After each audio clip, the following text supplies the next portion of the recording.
Hello, this is Jioli. Welcome back to Talk with the Global Group today. We are delighted to have Mr. Dan Niles. Dan Niles is the founder and portfolio manager of the Satori펀드, and he's very well-known figure on Wall Street, and also goes by the nickname Michael Jordan of technology stock analyst. Mr. Dan Niles, it's great to have you on the show. Thank you.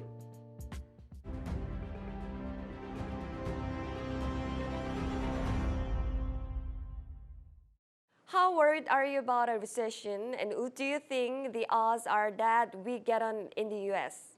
Several indicators you can look at to judge how close and how likely a recession is. If you look at what oil prices typically do, if they double relative to the levels over the prior 2 years, the odds of a recession are pretty much very likely. And if you remember, oil prices averaged about $54 over the last 2 years. They obviously were over 120. The second thing is, does the 10-year minus the 2-year yield, does that go negative? And that already happened back in April. It's roughly negative right now again. So that again increases the odds of a recession.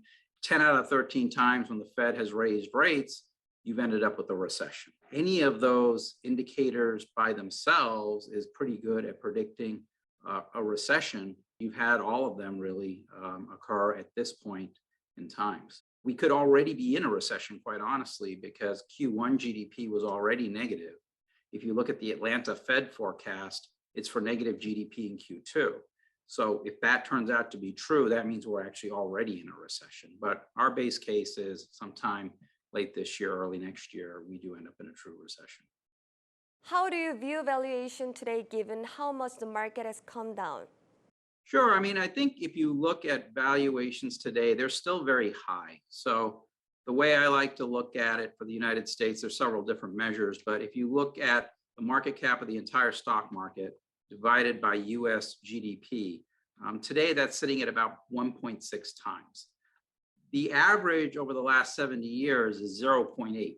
So we're roughly double the valuations that are typical if you look at it from that metric. Even if you look at it from a price to earnings metric, the trailing PE for the S&P 500 is about 19.5 times.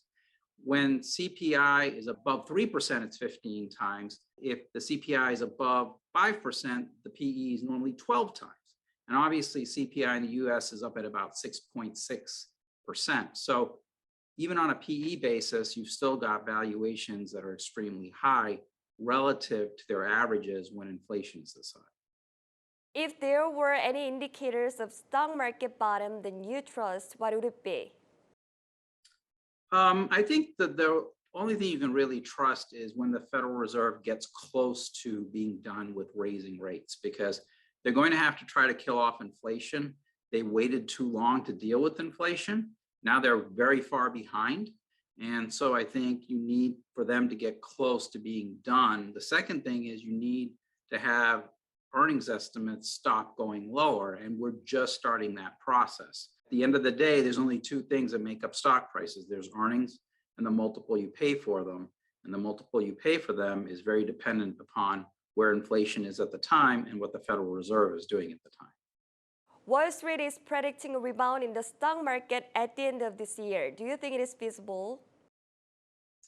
No, I don't think it is, because I believe the Federal Reserve still has to raise rates a fair amount, and that will continue into next year. So you don't want to fight the Fed. And I think the second thing is you don't want to fight the fundamentals. And what I mean by that is typically when you enter a recession, you can expect forward earnings estimates to come down by about 20%. And most bottoms in the stock market, during recessionary periods of time, they take about a year.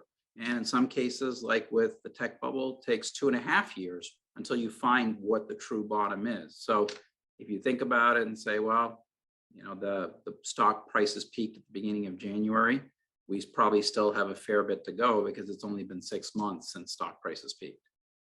You entered 2022 believing the S&P would be down 20% from peak to through, and cash was one of your top recommendations on denniles.com on December 28th.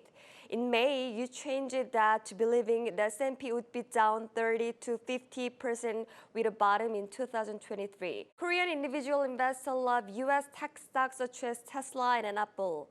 Is it okay to buy U.S. tech stock now? What stock, if any, would you recommend today for investors in the U.S.?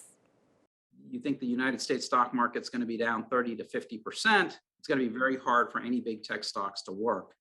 I think a lot of those tech companies, the estimates have to come quite a bit lower. Valuations aren't still, that low relative to how much they typically fall during a recession. Our view is that 2023 estimates for the S&P 500, probably around 200 makes sense. Right now they're at 250, so that's assuming estimates come down by about 20%.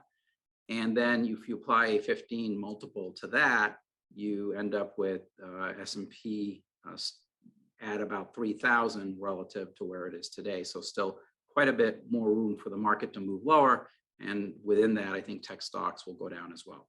In a scenario where the stock market goes down 30 to 50%, it's very hard to find anything that's going to go up. It's not like in the United States where we're dealing with high inflation and slowing growth and the Fed raising rates. Those are things sort of outside of our control. All you can hope for is going down less. So I think for most investors, being in cash, if you lose, 5 to 7% to inflation, that's a lot better than losing 30 to 50% invested in the stock market. So that would be my main recommendation. But for those looking for something a little bit more defensive, you can look at the healthcare space. That's kind of how I would match that up today. The Korean stock market in June recorded the lowest return in the world. As a fund manager, do you think it would be okay to invest in Samsung Electronics?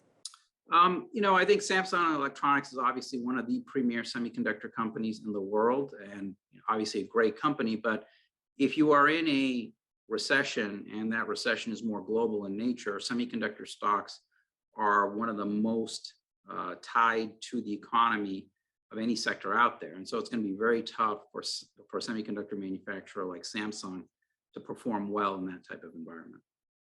The stock prices of Chinese companies continue to rise. Is it okay to invest? Where Chinese stocks have come down a lot from their peaks, and a lot of the issues the Chinese stock market is having is self-inflicted. It started with the blocking of the Ant Financial IPO in November of 2020. But the government has pushed on common prosperity. It's pushed on heavy regulation, and with the lockdowns in the cities, all of those are things the government has done. They can reverse all of those things. The Chinese tech market, if you look at the K-Web as an example of that, that's the internet ETF, that went down 80% from its peak to trough, and you're getting similar growth for half the valuation. And if you do have some of these policies around cities being locked down, being reversed, I think that's going to be, in the regulations coming back off, that'll be really good for Chinese stocks. And I think with the Congress coming up for the Communist Party in November or later this year, they're going to want the Chinese economy to look very strong. And so I think they will try to stimulate the economy and not be too aggressive with regulations, and try to keep cities open if they can during that period of time to show how strong China is. Oil prices and other commodity prices have come down recently due to concerns over an economic slowdown. Oil was one of your recommendations coming into this year, as written on denniles.com on December 28th. How do you view it in other commodities today? Well, I think the good news is oil has come back from where it was when Russia initially invaded, where they got above 120, and you had people making forecasts for oil at over 200.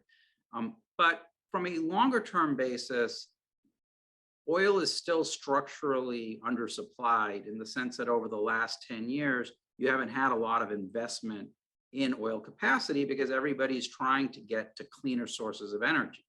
And between that and the political considerations where they're not allowing new drilling, they're not allowing new pipelines, you've got a situation where there's not that much spare capacity of oil. but the demand for oil is still very high as world economies start to open up, with China being the last big one to open up. So I'm bullish on commodities over the longer term, and that's also why you have to be negative on the fact that inflation probably won't come down as much as people think over the course of the next year, especially as you have a major economy in the world like China opening up again and therefore driving the demand for commodity prices.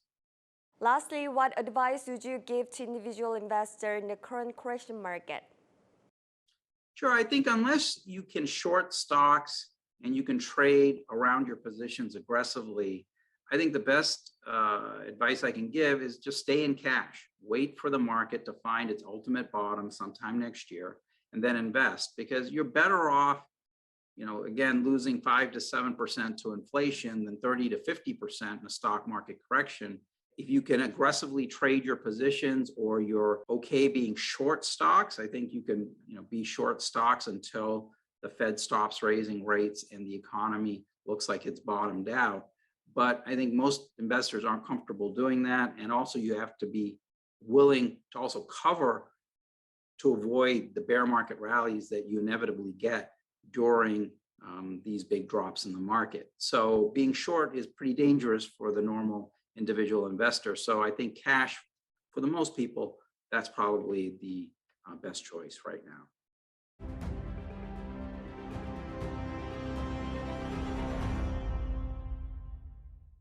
오늘은 사토리펀드의 설립자이자 펀드 매니저인 댄 나일스와 함께 미국 및 전 세계 증시의 상황과 또 전망에 대해서 얘기 나눠봤습니다. 특히 댄 나일스는 미국 연준의 긴축 사이클이 시작되면서 타격을 받은 기술주의 부진이 당분간 이어질 것으로 전망했는데요.